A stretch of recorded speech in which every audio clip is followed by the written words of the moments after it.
السلام عليكم ورحمة الله وبركاته. السلام على من اتبع الهدى من ربه. السلام على أحبابي وحبيباتي في الله في مغارب الأرض ومشارقها. أحييكم من الخضراء تونس الخضر عليه السلام، هذا معلوم وشيء مطموس في التاريخ. ستقولون لي لماذا رفعت علم بلادك؟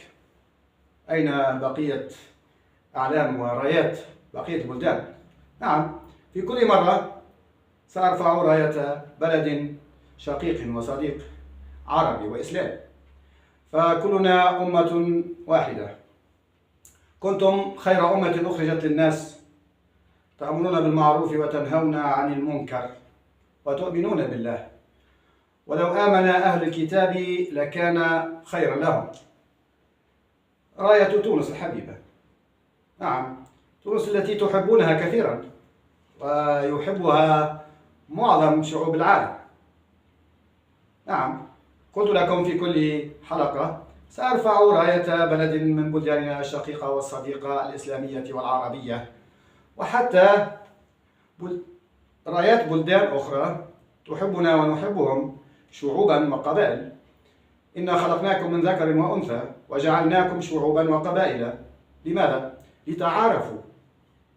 لماذا؟ لتعارفوا، لنتعارف. إن أكرمكم عند الله أتقاكم.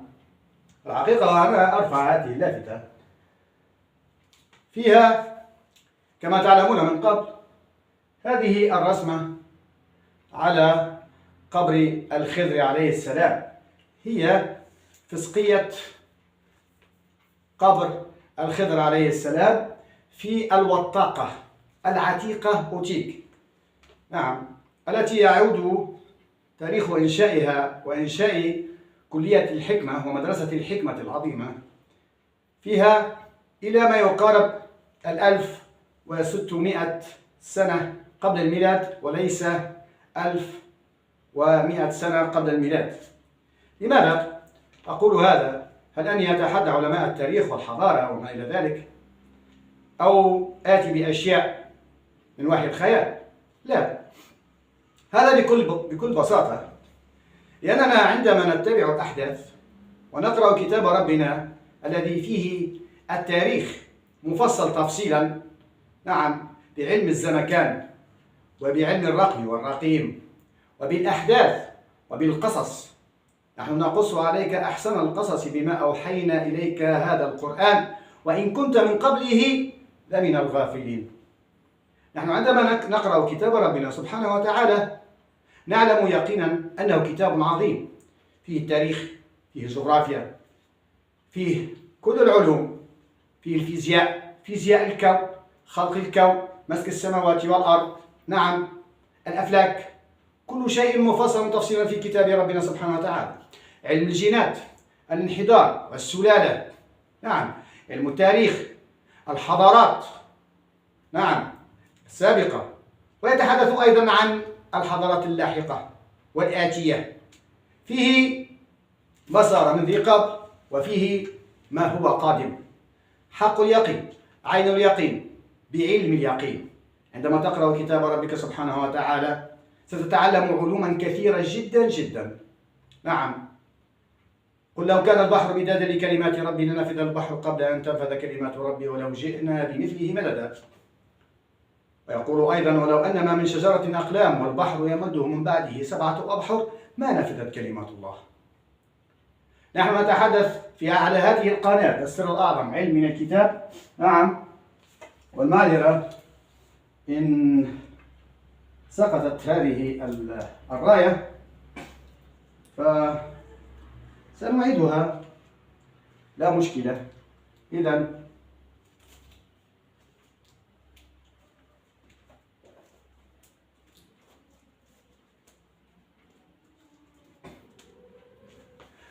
الراية كشفت عن ساقيها. قيل ادخلي الصح، فلما رأته حسبته لجة وكشفت عن ساقيها. لا يهم. نحن إذا نذهب لنتحدث في كلام ربنا سبحانه وتعالى عن تاريخ زيفوه وحرفوه كثيرا، حضارات وأحداث في التاريخ.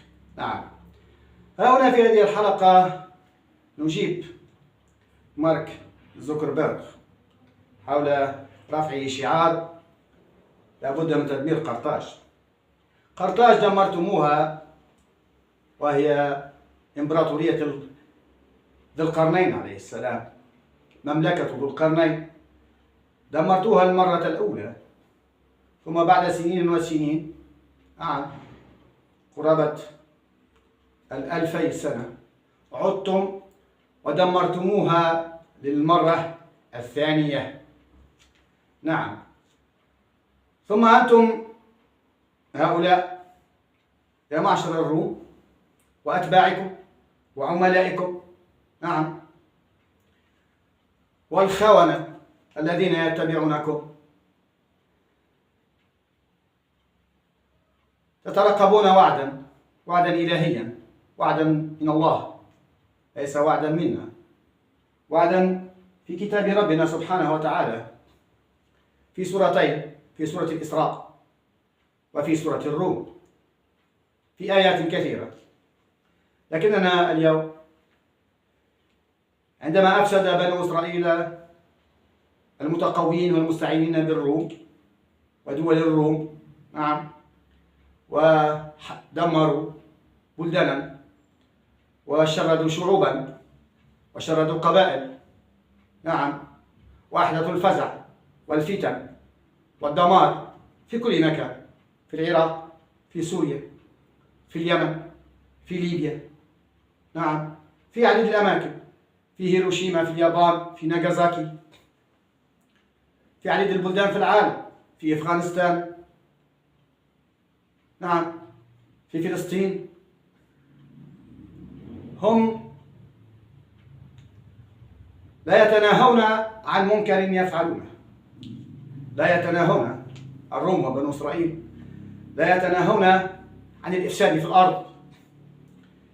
إذن لنذكرهم بقوله سبحانه وتعالى في الوعد، يقول قبل أن أواصل أتثبت من التسجيل جيد الحمد لله. بعد أعوذ بالله من الشيطان الرجيم، بسم الله الرحمن الرحيم. سبحان الذي أسرى بعبده ليلا من المسجد الحرام إلى المسجد الأقصى الذي باركنا حوله لنريه من آياتنا إنه هو السميع البصير. وآتينا موسى الكتاب وجعلناه هدى لبني إسرائيل ألا تتخذوا من دوني وكيلا. الله سبحانه وتعالى يقول على لسان موسى في الكتاب، في التوراة، يا بني إسرائيل لا تتخذوا من دوني وكيلا. لكنهم في الحقيقة اتخذوا الروم وكيلا، وكلاء. نعم، الروم الذين كانوا من قبل مشركين، عبدة أوثان، نعم، متسلطين متجبرين، دمروا الحضارات، دمروا وزيفوا التاريخ ونهبوا الآثار، نعم، اتخذهم بنو إسرائيل وكلاء، حتى من العرب أيضا ومن حكوماتنا. أنا لا أتحدث السياسة ولا تعنيني السياسة، أنا وطني أممي من الأمة، ذرية من حملنا مع نوح إنه كان عبدا شكورا. إسرائيل كان عبدا شكورا وهو من سام. وقضينا إلى بني إسرائيل في الكتاب لتفسدن في الأرض مرتين ولا تعلن علوا كبيرا. كيف أفسدوا في الأرض وعلوا علوا كبيرا؟ نعم، المرة الأولى والمرة الثانية. هم الآن يفسدون الفساد الثاني، هم الآن يتحدون مع الروم، نعم، لتدمير بلدان بعينها، حضارات، لتشريد شعوب، للتقتيل. نعم، في كل مرة ينهالون يتحدون على دولة من الدول وشعب من الشعوب، خاصة العربية والإسلامية. نعم، هذا معلوم منذ عشرات السنين وهم يفعلون ذلك، لكننا لم نستفق بعد. وقضينا إلى بني إسرائيل في الكتاب: لتفسدن في الأرض مرتين ولتعلن علوا كبيرا، فإذا جاء وعد أولاهما بعثنا عليكم عبادا لنا أولي بأس شديد فجاسوا خلال الديار وكان وعدا مفعولا. كان ذلك الوعد بذي القرنين وجيوشه، نعم، عبادا لله، شتتهم ودمرهم، نعم، ومزقهم، نعم، بين البلدان، لكنهم يعيدون التاريخ وتلك الأحداث إلى نبوخذ النصر وغيره بالكذب والبهتان. لذلك هم حاقدون على ذي القرنين، لذلك هم حاقدون على قرطاج، لذلك هم تحالفوا مع الروم ومولوا الروم، نعم، حتى يدمروا قرطاج. قرطاج لن تسقط بإذن الله سبحانه وتعالى، لأن الوعد الآخر، نعم، لذرية آل عمران وإدريس عليهم السلام، نعم، في مغرب الأمة من قرطاج، نعم، سيكون الوعد. لذلك رفعوا شعار يجب تدمير قرطاج، لأنهم يعلمون حقيقة أن قرطاج ستعود. في النبوات، في كتاباتهم القديمة، نعم، في الحقائق التي يكتمونها، يعلمون أن قرطاج ستقوم من جديد. سنواصل وسنعلم كيف هو الوعد الآخر. ثم رددنا لكم الكرة عليهم وأمددناكم بأموال وبنين وجعلناكم أكثر نفيرا. إن أحسنتم أحسنتم لأنفسكم وإن أسأتم فلها، فإذا جاء وعد الآخرة ليسوءوا وجوهكم وليدخلوا المسجد كما دخلوه أول مرة وليتبروا ما علوا تتبيرا. عسى ربكم أن يرحمكم وإن عدتم عدنا وجعلنا جهنم للكافرين حصيرا. إن هذا القرآن يهدي للتي هي أقوم ويبشر المؤمنين الذين يعملون الصالحات أن لهم أجرا كبيرا وأن الذين لا يؤمنون بالآخرة اعتدنا لهم عذابا أليما. صدق الله مولانا العظيم. قريبا ينتهي الإفساد الثاني، نعم، وليتبروا ما علوا تتبيرا. ثم أننا نذهب إلى سورة الروم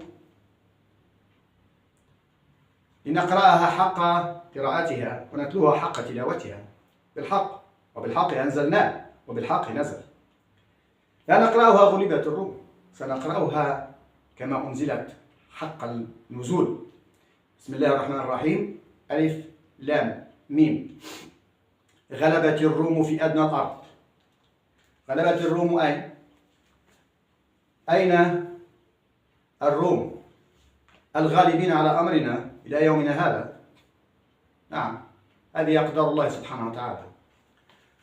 هذه الأرض، ولنقل هذه هي الشمس. كما حدثتكم من ذي قبل أن أدنى الأرض، نعم، نقول هذا خط الاستواء، هذا مدار الجدي وهذا مدار السرطان، وهذا خط الاستواء. أيهم أقرب للشمس؟ هم الذين ما بين مدار الجدي ومدار السرطان. نعم، هذه المسافة من الشمس إلى الأرض، نعم، هي أقصر من المسافة التي من القطب إلى الشمس. لذلك شمال الكرة الأرضية، شمال الأرض، تجد مناطقها باردة جدا، نعم، وثلوج ما إلى ذلك، لأنها هي ليست أعلى الأرض، هي أدنى الأرض. أدنى الأرض هي حاليا أوروبا، روسيا، كندا، أمريكا الشمالية. هذه هي الروم. حدثتكم عن الروم من ذي قبل، وكيف تكونت عصبة الروم، وكيف قاموا بحلف روما واتحدوا لتدمير حضارة قرطاج التي ملكت المشرق والمغرب، وكان لهم ذلك. هذا يعني مكتوب في كتاب ربنا سبحانه وتعالى. إذن غلبت الروم وهم في أدنى الأرض.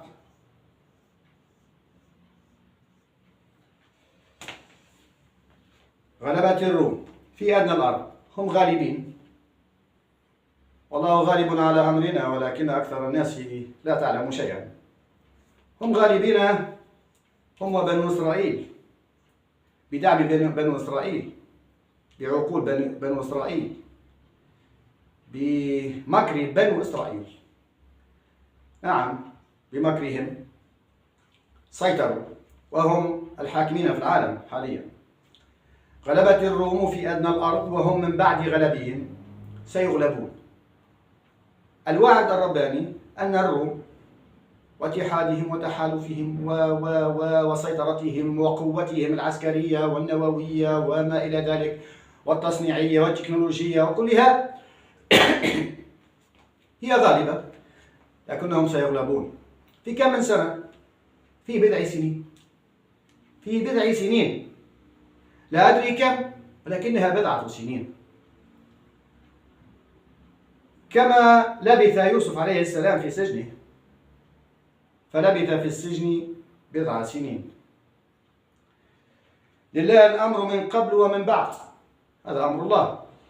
لله الأمر من قبل ومن بعد أيضا. ويومئذ يفرح المؤمنون. سيفرح المؤمنون بماذا؟ بنصر الله، ينصر من يشاء وهو العزيز الرحيم. هنا نتذكر قوله سبحانه وتعالى في سورة هي ليست تحدث حبيبنا محمد، ولكنها تحدث رجلا نزل القرآن على محمد ليذهب لهذا الرجل.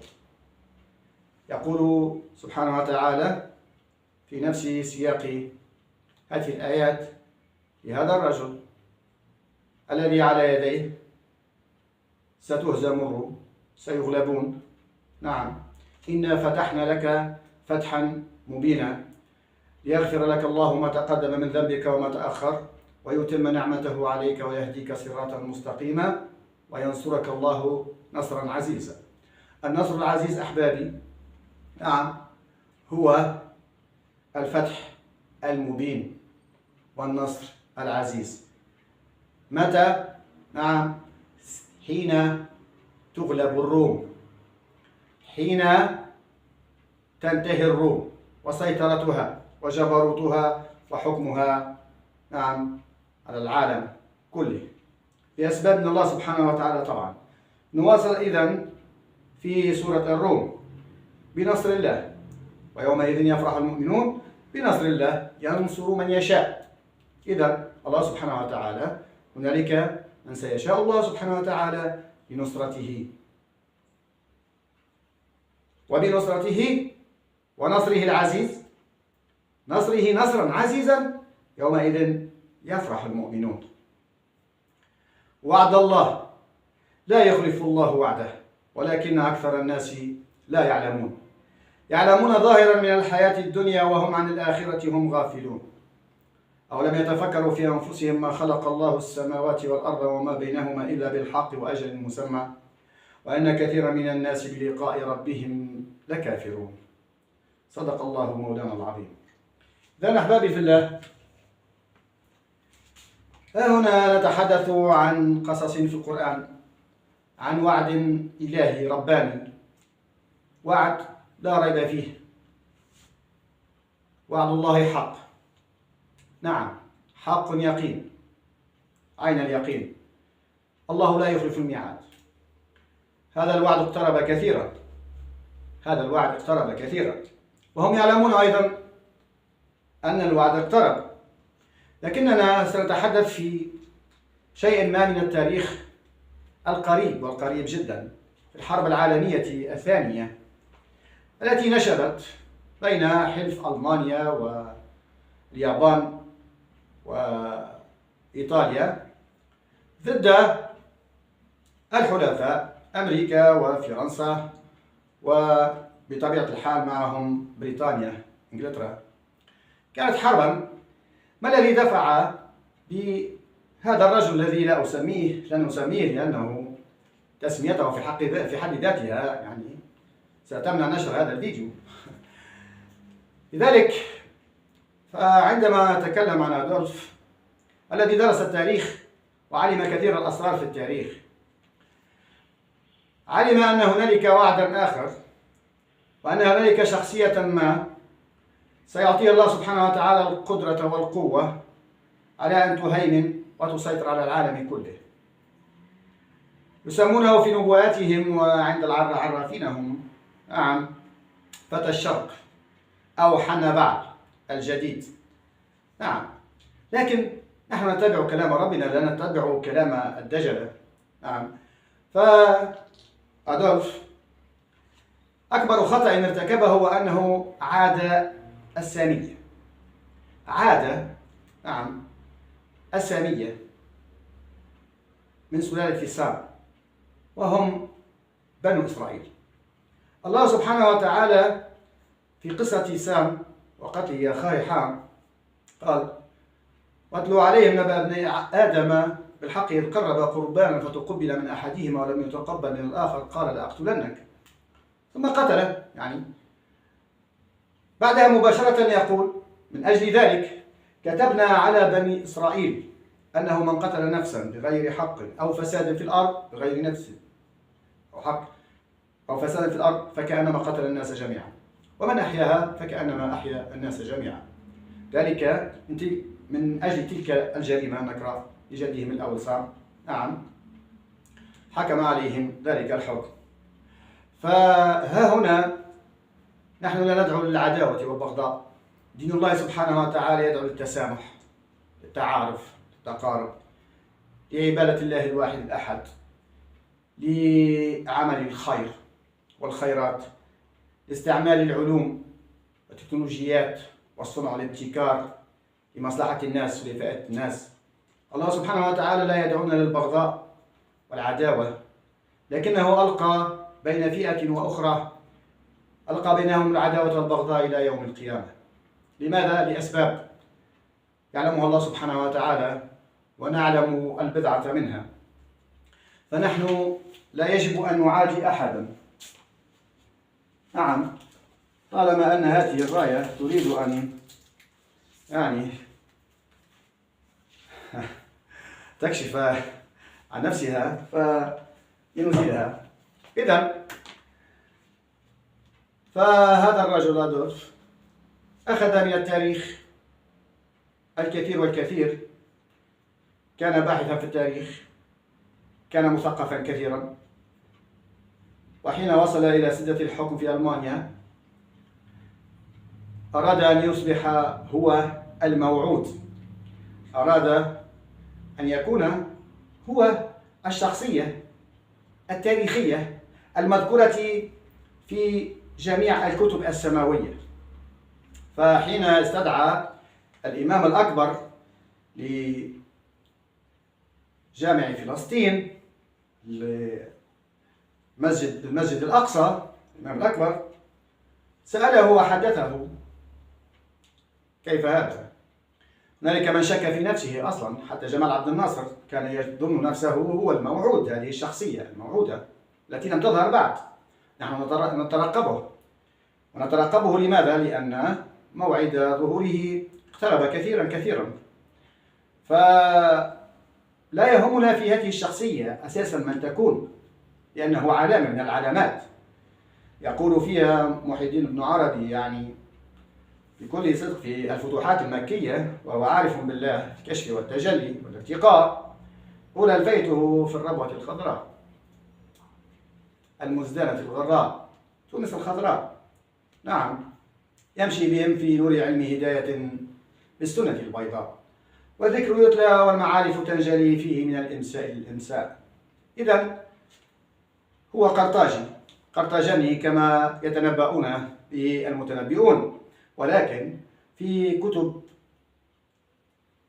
التاريخ والنبوءات القديمة نعم هو مذكور أنه قرطاجي، ويعود نسله إلى إدريس عليه السلام ومن آل عمران أيضا. نعم، وفيه من جينات حبيبنا محمد، لأن محمد حبيبنا رسول الله هو من إسماعيل، وإسماعيل نعم كان من هاجر الحامية، وتزوج أيضا يعني مصرية حامية وليست سامية. فنحن أمام موضوع شائك نوعا ما وخطير. إذن فلنقل أننا لا نعادي أحدا تبعا لماذا؟ تبعا لوصايا الله سبحانه وتعالى، أن الله يكره العداوة والبغضاء ويكره الظلم، وحرم على نفسه الظلم وحرمه على عباده. فنحن اليوم نقولها صراحة، وأن هذا الرجل ارتكب خطأ شنيعا حين كان يعادي السامية، فقتل وشرد نعم الكثير والكثير نعم من اليهود وبنو إسرائيل، وهذا خطأ فادح في التاريخ. هذه جريمة لا تغتفر. نعم، ذلك أنه كان يعلم وعلى يقين بالوعد الرباني، فأراد حقيقة أن يكون هو تلك الشخصية. لكن في آخر المطاف، وعندما ركز على تحالفه مع روما، كان يريد هزيمة الروم بإخضاع إيطاليا روما لحلفه، ثم اليابان. لذلك انهزم شر هزيمة عندما تحالف عليه بقية الروم. هذه هي القصة، قصة أدولف، التي جعلت من حكام العالم نعم والأمم وعصبة الأمم وغيرها من الجمعيات العالمية لحقوق الإنسان تجرم معاداة السامية. هذه هي الحقيقة. أن تعادي نسل سام فهذا ممنوع، هذا ممنوع قانونا وشرعا أيضا. نعم، حتى أن الله سبحانه وتعالى يحرم قتل النفس بغير نفس وبغير حق. هذا وارد في كتب الله سبحانه وتعالى التي أنزلها على رسله، هذا محرم. إذن فدين الله سبحانه وتعالى يحرم العداوة والبغضاء بين الناس وبين الأمم. لكن أدولف كان على بينة وعلى يقين نعم في ذلك الحزب الذي كان ينتمي إليه، وهو الحزب النازي الذي تحالف مع الفاشية الإيطالية لاحتلال أوروبا والعالم من بعد ذلك. فرفعوا شعارا هو في الحقيقة شعارا مأخوذ من حضارة قديمة وقديمة جدا، هي التي أسست لبداية حضارة القرطاجية. كانت في أوتيك، كانت في الوثاقة أوتيك. كان هذا الشعار مرسوم على جدران أوتيك، على جدران بيت الحكمة وبيت العلوم في أوتيك التي كان يدرس فيها الخضر عليه السلام. هذا الشعار هو ليس صليبا معكوفا، نعم، لا، هو أساسا دائرة الفلك، نعم، دائرة الخنس، الجواري الكنس، بمعنى هكذا هي هكذا تدور المجرة، هكذا، نعم، المجرة تدور هكذا في هذا الاتجاه. هو رمز المجرة التي يقسم بها الله سبحانه وتعالى: لا أقسم بالخنس الجواري الكنس والليل إذا عسعس والصبح إذا تنفس. هذه الرسمة موجودة نعم في منذ 1600 سنة في الوثاقة أوتيك، أول بيت للعلوم والحكمة في العالم. نعم، منذ 1600 سنة قبل الميلاد. نعم، كانت هذه الرسمة موجودة، وهي عبارة عن شعار لعلم الفلك. وهذه الرسمة أساسا هي ليست صليبا معكوفا كما يذهبون بكم إلى معاداة المسيحية أو ما إلى ذلك، لا، هذه الرسمة موجودة، وإن أردتم أن تتيقنوا من ذلك فزوروا الوثاقة أوتيك وبيت الحكمة التي كان يدرس فيها الخضر عليه السلام، ومنها تخرج آصف بن برخيا، فيها تعلم كثير من العلوم ذو القرنين عليه السلام، برقة، نعم. ثم من تلك المدرسة تخرج الكثير والكثير، حتى أن فتية أهل الكهف تعلموا علم الرقيم، نعم، في الوثاقة أوتيك. هذه الرسمة أساسا موجودة من القدم، نعم. معانيها أول ما تعني هي المجرة، ورسم المجرة وحركة المجرة. لذلك هي كانت رسمة، نعم، ترمز للعلم، العلوم والحكمة، ولم تكن صليبا معكوفا كما يدعي الكثير. فأخذها النازيون، نعم، على علم وعلى بينة. النازيون حقيقة كانوا يريدون أن يصبحوا قرطاج العظيمة الثانية، لكن وعد الله سبحانه وتعالى لهذه الأرض، نعم، قائم لا محالة، ستعود قرطاج ولن تهزم قرطاج للمرة الثالثة، لا، ووعد الله سبحانه وتعالى. ألف لام ميم، غلبت الروم في أدنى الأرض، وهم من بعد غلبهم سيغلبون في بضع سنين، لله الأمر من قبل ومن بعد، ويومئذ يفرح المؤمنون. هذه خلاصة هذه الحلقة. هذا هو الشعار الذي يقولون عنه أنه بمعاداة شعار النازية، لكني اليوم بما قدمته أقول وأن هذا الشعار موجود، نعم، في الوثاقة أوتيك، وهو يعني دورة المجرة والعلوم، نعم، رمز العلوم ورمز الصناعة ورمز المعمار. هذا الشكل الهندسي ليس صليبا معكوفا، نعم، وليس رمزا لمعاداة السامية أبدا أبدا أبدا.